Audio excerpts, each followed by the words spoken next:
Imagine quelqu'un qui t'attaque avec des mots durs, une critique injuste, une provocation destinée à te blesser précisément là où ça fait mal. Et pourtant, tu ne trembles pas. Tu ne perds pas ton souffle. Tu ne t'effondres pas intérieurement. Tu restes ferme, porté par ce calme silencieux que seule une personne consciente de sa propre force est capable de maintenir. Pendant que beaucoup tombent dans le piège de l'impulsion, répondent à chaud, cherchent à se justifier, crient, expliquent, se perdent toi, tu fais exactement l'inverse. Tu respires intérieurement. Tu observes l'autre comme quelqu'un qui voit au-delà des apparences. Et tu exécutes une manœuvre psychologique à la fois simple et d'une précision redoutable, capable de désarmer n'importe quel agresseur et de te placer, toi, aux commandes de la situation. Tu veux apprendre? Tu veux apprendre à faire cela? Tu veux transformer chaque attaque en une preuve de ta force, chaque provocation en une démonstration de ta maturité émotionnelle? Dans cette vidéo, je vais te montrer le stratagème psychologique capable d'inverser le rapport de force à l'instant même où quelqu'un tente de t'atteindre. Une stratégie qui ne sert pas seulement à te défendre, mais à retourner le jeu, à reprendre le leadership de la conversation et à empêcher l'autre d'avoir autorité sur ce que tu ressens. Et ce qui est le plus puissant, c'est que tu n'as pas besoin de crier, ni de durcir ta voix, ni d'adopter une posture froide. Tu dois simplement comprendre où se situe le véritable pouvoir et l'utiliser avec intention, avec lucidité, avec maîtrise. Avant de commencer, écris dans les commentaires, mon calme est mon arme. Ce geste simple te place déjà au bon endroit. Car tu te déclares à toi-même que, désormais, ton esprit ne sera plus guidé par la réaction, mais par la force de celui qui a choisi d'être imperturbable. Prêt? Alors commençons. Avant d'apprendre la moindre technique de défense, tu dois comprendre la nature même de l'attaque que tu reçois. Car l'erreur du débutant, et tu l'as peut-être déjà commise des centaines de fois, est toujours la même. Il reçoit la critique comme si c'était un verdict sur ce qu'il est, comme si chaque provocation était une radiographie parfaite de sa valeur. Et c'est précisément à cet instant que presque tout le monde perd la bataille avant même qu'elle ne commence. Parce qu'on entre dans le conflit en croyant être évalué, alors qu'en réalité, on sert seulement d'écran de projection aux conflits internes de l'autre. C'est la première et la plus grande erreur. Pourquoi? Qu'il soit stoïcien comme Marc Aurèle ou pragmatique comme Épictète, le sage sait une chose, seul celui qui dépersonnalise la bataille peut la gagner. Et voici la vérité qui change complètement ta manière d'affronter toute confrontation. La majorité des attaques verbales n'ont presque jamais réellement à voir avec toi. Ce sont des miroirs déformants du monde intérieur de celui qui attaque. Une attaque est, presque toujours, une confession involontaire. Une fuite émotionnelle que la personne n'a pas su contenir. C'est une fenêtre ouverte sur son état émotionnel. Et lorsque tu observes attentivement, ce qui apparaît se range généralement dans l'une de ces trois catégories. La première catégorie est l'insécurité. La manière la plus rapide pour quelqu'un de se sentir supérieur est de rabaisser la personne qui se trouve en face de lui. Celui qui te critique en permanence ne t'analyse pas réellement. Il cherche avant tout à soulager son propre malaise, né de ses échecs personnels. C'est comme quelqu'un qui pointe du doigt pour éviter de se regarder dans le miroir. Pense au nombre de fois où tu as rencontré une personne qui passe son temps à minimiser les efforts des autres, qui insiste pour dire que rien n'est jamais vraiment impressionnant, que n'importe qui aurait pu faire la même chose. Ce type de personne ne commente pas ton travail. Il lutte contre son propre sentiment d'insuffisance. En soulignant tes prétendues failles, il tente de détourner l'attention des siennes. Il essaie de respirer un soulagement de quelques secondes, même si cela se fait au prix de ta paix intérieure. La deuxième catégorie est l'envie. Lorsque tu progresses, que tu avances, que tu te disciplines, que tu t'améliores, que tu prends des décisions difficiles et que tu fais preuve de constance, tu deviens un miroir inconfortable pour ceux qui ont choisi de rester immobiles. Ta lumière expose leur état. Et peu de personnes supportent d'être confrontées au rappel de leur propre renoncement. Combien de fois as-tu partagé un succès, même modeste, et l'autre a répondu avec mépris, en minimisant, en se moquant ou en changeant de sujet? Bien souvent, cela n'a rien à voir avec toi. Cela a tout à voir avec le malaise que ton évolution provoque chez celui qui n'a pas avancé.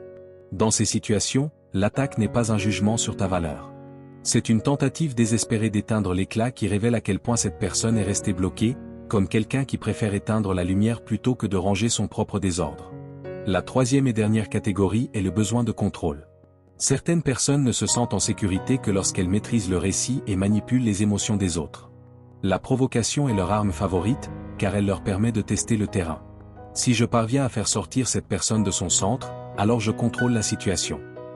Pense à ceux qui lancent des remarques passives-agressives, à ceux qui glissent des sous-entendus uniquement pour observer ta réaction, à ceux qui provoquent avec le ton exact pour te déstabiliser.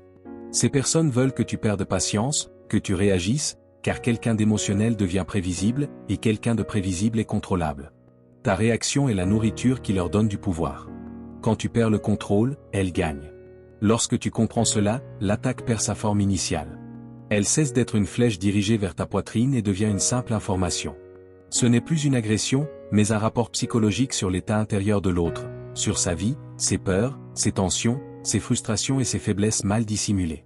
Et voici le premier pas pour désarmer n'importe quel agresseur, dépersonnaliser l'attaque. Refuse l'idée que cela te concerne. À la place, deviens observateur. Deviens analyste.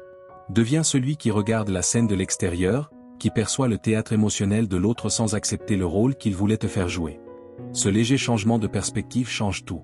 Tu cesses d'être la cible et tu deviens celui qui voit clairement, celui qui commence à gagner avant même de réagir. À partir de là, dans le calme, avec précision et objectivité, tu peux effectuer ton premier mouvement. Tu as déjà diagnostiqué l'attaque. Tu as compris qu'elle n'avait rien à voir avec toi. Et maintenant, enfin, tu es prêt à agir à partir de la faiblesse de l'autre, et non de la tienne. Que se passe-t-il alors? Il existe un mouvement qui semble paradoxal, presque contraire à la logique instinctive du corps. Quand quelqu'un t'attaque, ce qui fonctionne n'est pas d'avancer, mais de t'arrêter. C'est ne pas bouger intérieurement.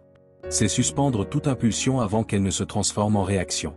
C'est maintenir sa respiration émotionnelle, comme on empêche un incendie de se déclarer. La personne ordinaire, lorsqu'elle est touchée, s'effondre. Toujours par les deux mêmes chemins prévisibles.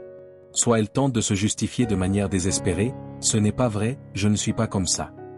Sans s'en rendre compte, elle offre alors à l'agresseur exactement ce qu'il voulait voir, comme si elle ouvrait sa poitrine pour prouver son innocence. La fragilité, la culpabilité, l'insécurité apparaissent dans le ton de la voix, dans le regard, dans la précipitation à se défendre. Soit elle rend le coup avec agressivité. Toi, tu es comme ci, comme ça. C'est encore pire. En descendant au même niveau émotionnel que l'autre, elle accepte la guerre que l'agresseur avait préparée, entre dans une arène qu'elle n'a pas choisie et devient une pièce de son jeu, réagissant exactement comme il l'avait prévu. Le stoïcien ne choisit aucun de ces chemins, car il comprend quelque chose que la plupart ignorent.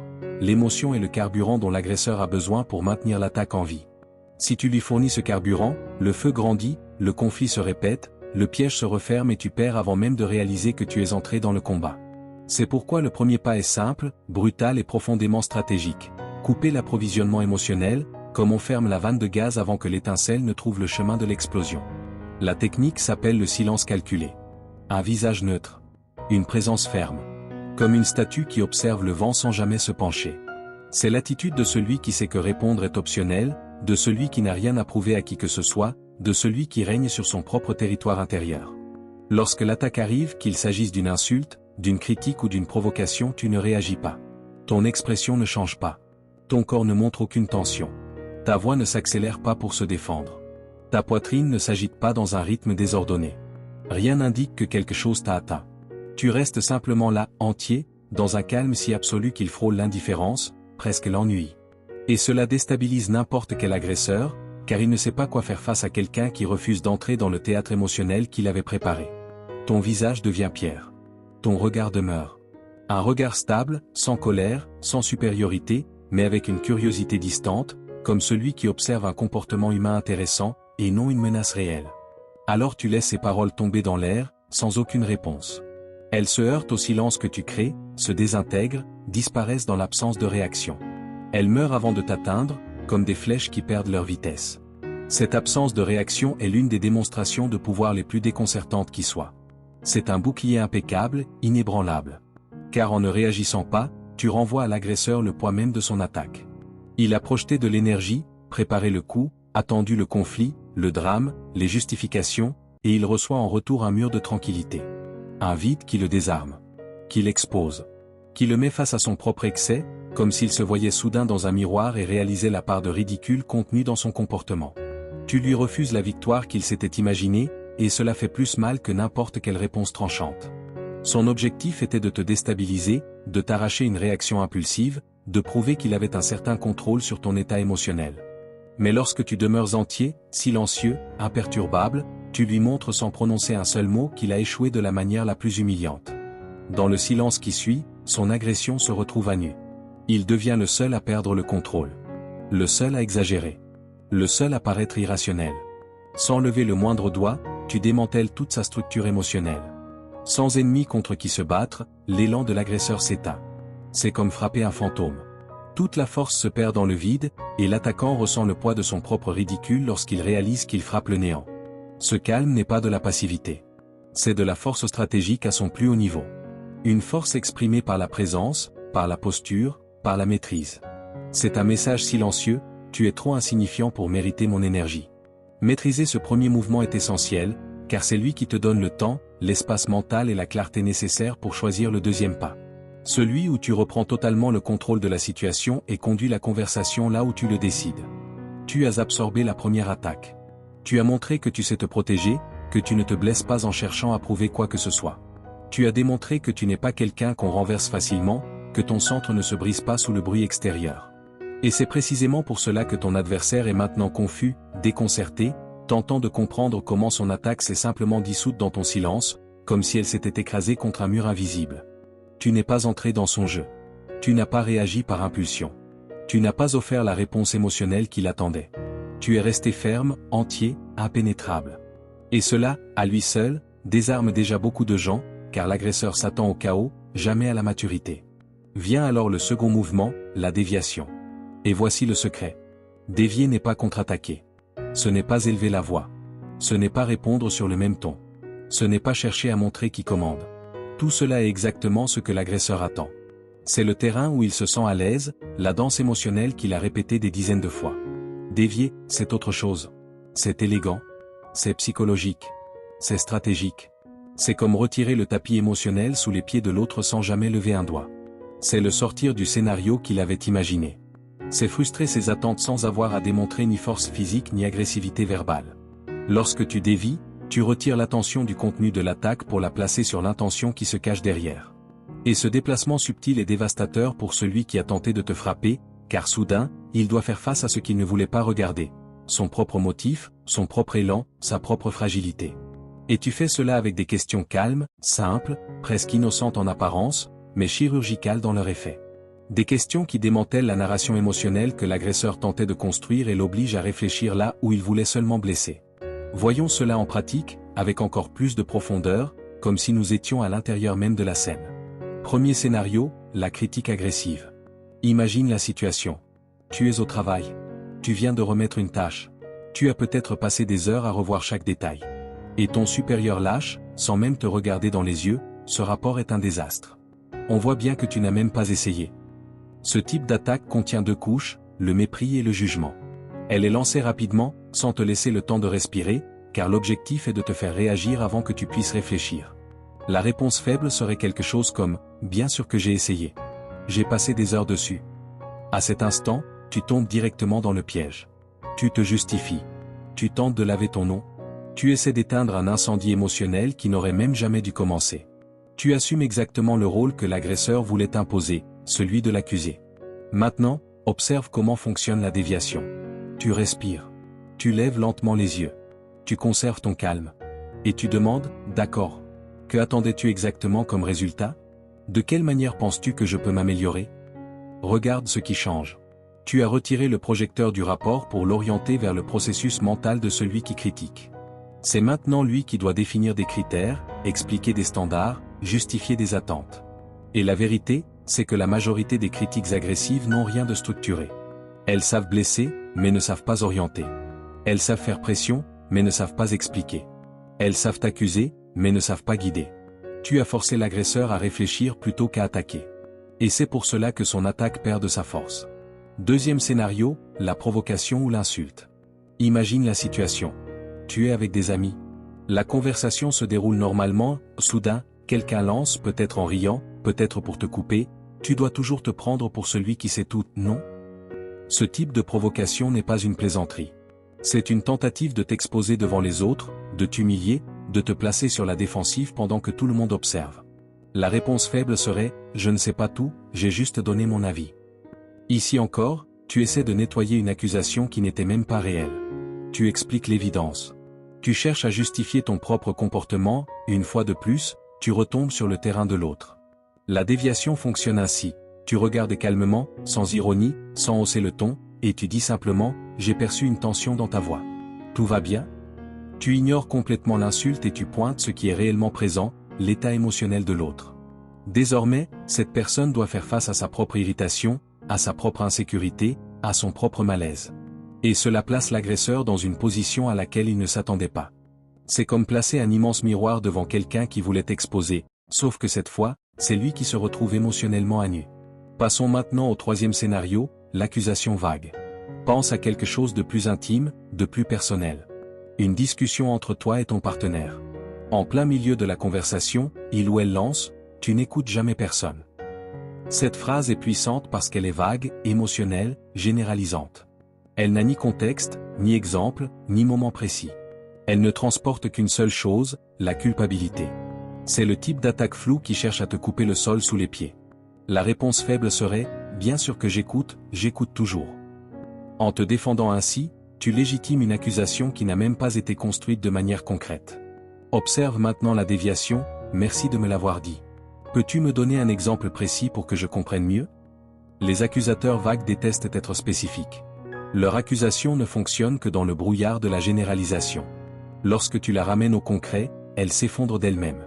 C'est comme tirer un rideau de fumée et découvrir que derrière, il n'y avait rien, seulement la projection d'une émotion mal digérée. La clé de tout cela réside dans ton ton. Calme, ferme, presque clinique. Comme quelqu'un qui observe un comportement, et non comme quelqu'un qui entre dans un combat. Sans sarcasme, sans irritation, sans précipitation. Tu agis comme quelqu'un qui n'a pas besoin de vaincre qui que ce soit, mais seulement de préserver sa propre paix et son avantage psychologique. Tu as reflété l'attaque, dévié l'énergie, et l'autre s'est perdu dans sa propre posture, piégé par sa propre contradiction. Désormais, c'est toi qui contrôles l'interaction. Et le contrôle émotionnel, c'est le contrôle de la narration. Car celui qui reste calme contrôle la conversation, le climat émotionnel et définit la direction entière de la situation. Quand tu es prêt, on continue. Tu arrives maintenant au mouvement final, le plus puissant de tous. Tu exécutes le geste ultime, celui qui clôt la confrontation et établit clairement, de manière silencieuse et incontestable, que c'est toi qui maîtrises la situation. Reformuler, ou recontextualiser, c'est exactement cela, prendre le contrôle de la narration. Prendre l'attaque qui a été lancée contre toi, la retirer des mains de l'autre, la retourner entièrement et la replacer sur l'échiquier depuis ta propre perspective. L'autre a tenté de te pousser au conflit, de te provoquer, de te mettre sur la défensive, de t'attirer sur son terrain émotionnel. Mais tu n'acceptes pas sa structure. Tu n'entres pas dans le cadre qu'il a préparé. Tu ne joues pas le rôle qu'il a écrit pour toi. Tu démontes son dispositif et tu remplaces le moule qu'il voulait utiliser pour te juger par le tien, plus clair, plus élevé, plus lucide. C'est un changement de lecture de la situation, mais un changement qui redéfinit toute l'interaction. Ce qui semblait être une attaque devient une simple information. Ce qui paraissait important se transforme en bruit lointain. Ce qui semblait personnel devient insignifiant. Voilà ce que fait le mouvement final. Il démontre que l'attaque n'a non seulement pas fonctionné, mais qu'elle n'a jamais eu de véritable importance, ni la profondeur nécessaire pour t'atteindre. Et plus encore, il te permet de quitter l'interaction à ta manière, à ton rythme, selon ton propre tempo émotionnel. Sans hâte, sans tension, sans sueur sur le front. Et surtout, sans avoir besoin de prouver quoi que ce soit à qui que ce soit. Tu fermes la scène avec dignité et maîtrise, car celui qui voit avec clarté est toujours plus grand que celui qui réagit par impulsion. Imagine cette scène. Quelqu'un lance des critiques agressives, piétine ton effort, cherche à diminuer ton travail. Tu as déjà esquivé, tu as gardé ton calme, et maintenant tu réponds avec sérénité, sans hausser d'un seul degré le ton de ta voix. Quel est exactement le résultat que tu attends en me disant cela? La personne reste interdite. Elle s'attendait à de l'irritation, à des explications, à une défense. À tout, sauf à de la logique. Elle doit maintenant réorganiser ses pensées, justifier son intention, tenter de trouver un motif qui n'existait peut-être même pas. Ah, je veux juste que le travail soit bien fait. Voilà, le terrain a changé. La pièce a changé de camp sur l'échiquier. Tu regardes naturellement, avec ce calme devenu ton bouclier, et tu réponds, je comprends. Merci pour le commentaire, je le prendrai en compte. Puis tu poursuis. Tu changes de sujet. Tu reviens simplement à ce que tu étais en train de faire, ou bien tu mets fin à l'interaction sans précipitation, avec le même rythme calme de quelqu'un qui n'a pas été touché par l'attaque. Observe l'impact psychologique de cela. Tu n'as pas assumé de culpabilité. Tu ne t'es pas justifié. Tu n'es pas passé sur la défensive. Tu n'as offert aucune émotion pour alimenter le conflit. Tu as transformé une agression en une donnée neutre, en un simple enregistrement froid, en une information sans charge émotionnelle. Ce n'est plus qu'un avis administratif quelconque. Et lorsque tu agis ainsi, c'est toujours toi qui fermes la conversation, jamais l'autre. Imagine maintenant un autre scénario. quelqu'un tente de te provoquer. Il lance une phrase chargée de venin, en espérant que tu hausses le ton, que tu exploses, que tu répondes avec la même intensité. Tu perçois la tension et tu réponds avec sérénité, j'ai noté beaucoup d'intensité dans ta question. Tout va bien? La personne recule presque immédiatement. Non, non, je faisais juste un commentaire. Tu lui offres une sortie élégante, tu réaffirmes ta position et tu refermes la porte du conflit avec naturel. D'accord, j'ai peut-être mal interprété le ton. Bref, continuons. Et c'est tout. Tu as transformé une provocation en une simple poussière émotionnelle, un souffle de vent que tu balais de l'épaule sans effort. Tu montres clairement que la tentative de te sortir de ton centre a échoué, d'une manière presque inconfortable pour l'autre, puis tu poursuis ton chemin sans emporter la moindre ombre de cet instant. Le stoïcisme possède un levier psychologique puissant, et il n'a rien à voir avec la manipulation. Il s'agit de reprendre le contrôle de toi-même, de ta clarté, de ton axe intérieur, de ta dignité émotionnelle. Cela fonctionne ainsi. D'abord, tu respires et tu ne réagis pas. C'est aussi simple que cela. Tu laisses l'attaque heurter ton calme, ton silence, comme des vagues frappant un rocher. Elles font du bruit, mais ne déplacent rien. En n'offrant pas la réaction émotionnelle que l'autre attendait, tu portes le coup le plus déstabilisant de tous, tu refuses le spectacle. Tu rejettes le théâtre émotionnel, et toute la mise en scène de l'autre s'effondre d'elle-même. Ensuite, tu changes de focalisation. Au lieu d'accepter l'attaque comme quelque chose de personnel, tu poses des questions logiques, directes, claires, qui exposent l'intention, l'inconfort ou l'émotion cachée de celui qui attaque. L'autre réalise soudain que tu n'as pas acheté le combat, que tu n'es pas tombé dans le piège, que tu n'es pas entré dans le jeu émotionnel qu'il avait préparé. Puis vient le coup final. Tu reprends la narration. Tu traites l'attaque comme une information sans importance, tu lui retires le poids que l'autre tentait de lui donner, et tu replaces l'interaction selon tes propres termes, sur ton territoire, à ton rythme. Tu ne réagis pas. Tu guides. Tu n'es pas entraîné. Tu conduis. Tu n'es pas une ombre. Tu es l'axe. Cette méthode n'existe pas pour gagner des disputes. Elle existe pour montrer, de manière silencieuse, ferme et mature, que tu ne peux pas être ébranlé. Qu'aucun stratagème, aucune provocation, aucun théâtre émotionnel n'a accès à ton centre. Et ce pouvoir est à la fois si subtil et si fort que, après l'avoir expérimenté une seule fois, la plupart des gens réfléchissent à 2 fois avant d'essayer de te déstabiliser à nouveau. Ils comprennent très vite qu'essayer de te provoquer est une perte d'énergie, comme jeter des pierres dans la mer en espérant qu'elles réagissent. Le monde est rempli de petites attaques, de luttes de statut, de jeux d'ego, d'insinuations mesquines, de conflits qui surgissent au travail, dans la famille, dans les relations, sur les réseaux sociaux, partout. Et la majorité répond par l'impulsion, par le bruit, par la réactivité, la blessure à vif. Mais toi, maintenant, tu as autre chose. Tu as quelque chose de différent. Tu as un système supérieur. Tu as la clarté. Tu n'entres pas dans la bataille comme un soldat au cœur du chaos. Tu observes tout depuis le dessus, comme un général qui respire profondément, qui voit loin et qui choisit le prochain mouvement avec un calme stratégique. Souviens-toi de la méthode, réfléchir, dévier et reformuler. Pratique-la jusqu'à ce qu'elle cesse d'être un effort conscient et devienne un réflexe intérieur. Jusqu'à ce que ton esprit apprenne à ne plus se précipiter dans la chaleur de l'émotion et, à la place, à répondre avec lucidité, comme quelqu'un qui voit toute la scène avant d'agir. Avec le temps, tu sentiras le changement s'opérer à l'intérieur. Tu réaliseras que tu ne t'effondres plus au moindre assaut, que ta paix ne se brise plus à la première provocation, que la force des autres ne trouve plus de terrain fertile pour te secouer. L'agression arrive jusqu'à toi et perd simplement sa puissance, comme une vague qui frappe le rocher et revient vider.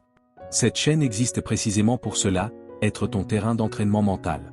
Un espace où tu apprends à gagner les batailles invisibles, celles que toi seul sais que tu affrontes, mais qui définissent toute ta vie. Ici, chaque vidéo est un outil, une stratégie, une couche supplémentaire de ton armure émotionnelle. Un pas concret pour que tu cesses d'être une cible et que tu deviennes quelqu'un qui voit l'ensemble de l'échiquier, au plus important encore, quelqu'un qui se voit lui-même avec clarté. Si tu es prêt à assumer ce type de force, à arrêter de remettre le contrôle de tes émotions entre les mains de l'humeur des autres, à te maîtriser enfin toi-même avant de chercher à maîtriser ce qui se passe à l'extérieur, alors abonne-toi. On se retrouve ici pour réfléchir, grandir et construire une force intérieure durable. Merci d'être allé jusqu'au bout.